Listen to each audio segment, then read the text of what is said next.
Welcome back to the Archive Network. Aurelius here, with Malik, curators of the Civilization Archive.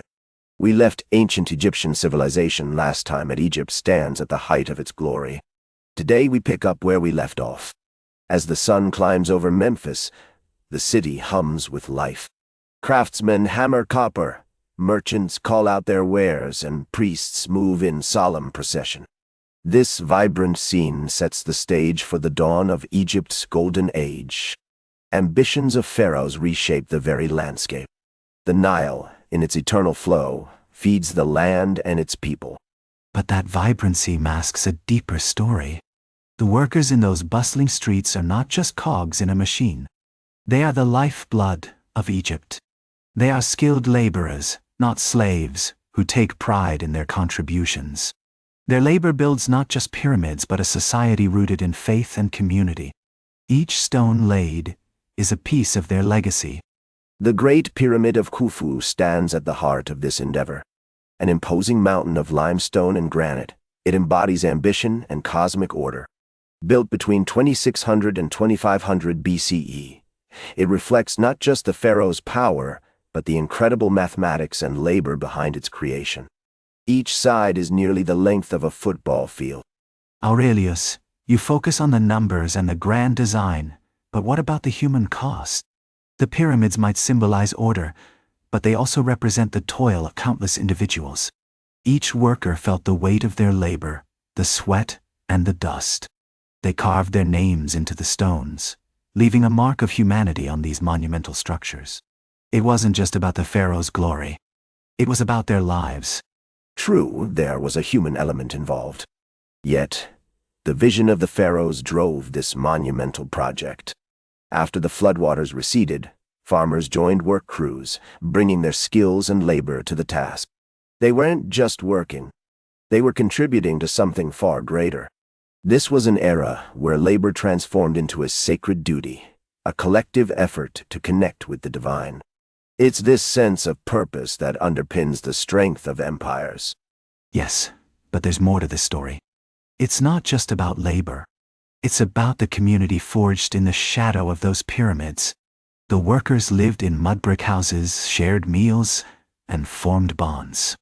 They celebrated their achievements, and their laughter echoed against the stones. This is the culture that thrived alongside the monumental architecture, not just beneath it. The logistics of construction were staggering, truly a sight to behold. Engineers designed intricate ramps and sledges, while skilled laborers worked tirelessly. The entire nation contributed to this monumental effort, with supplies flowing in from all corners of Egypt. It created a vast web of collaboration. This is a prime example of how shared ambition can unify a society, a lesson that echoes through history, reminding us of the power of collective purpose in shaping our world. Aurelius, you see this as a matter of ambition, but it's more than that. It's about the cyclical nature of life in Egypt. When the Nile floods, labor shifts from crops to monuments. The people's work is intertwined with their belief in Ma'at, the cosmic order. Their very existence depends on this balance, which is maintained by their labor. This is a fascinating perspective. The priests, offering prayers to the gods, play a crucial role in reinforcing the belief in Ma'at. Their rituals and offerings don't just appease the divine. They weave the community together, creating a shared identity. In the shadow of the pyramids, life flourishes in a vibrant tapestry of culture and faith.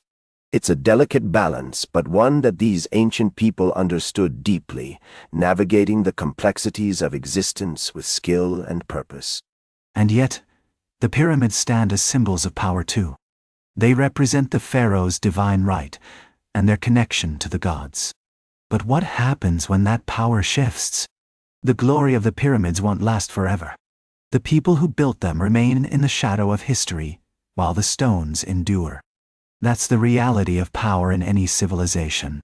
You're not wrong about the impermanence of power.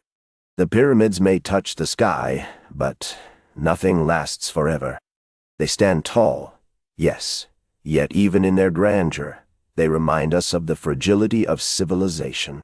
As we gaze upon these monumental structures, we can't forget the countless lives that built them, their struggles, their triumphs, and the stories that shaped our history.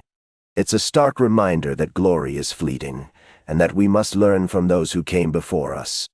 That's a profound insight, Aurelius. The pyramids are not just tombs. They are bridges to eternity. They encapsulate the ambition of a civilization that believed in a cosmic order. But even as we marvel at their scale, we must remember the lives intertwined with their creation. Their legacy is as important as the stones themselves. As we ponder the Age of Wonder, we see that Egypt stands at the height of its glory. Pyramids rise, temples touch the sky, and the world marvels at these achievements. Yet, history teaches us that all great civilizations face their own trials. The sands of time may shift, but the echoes of their labor endure. That's where we leave it this time. Ancient Egyptian civilization continues. The story isn't finished yet. Find the full series on the Civilization Archive, part of the Archive Network. We'll be back with the next chapter.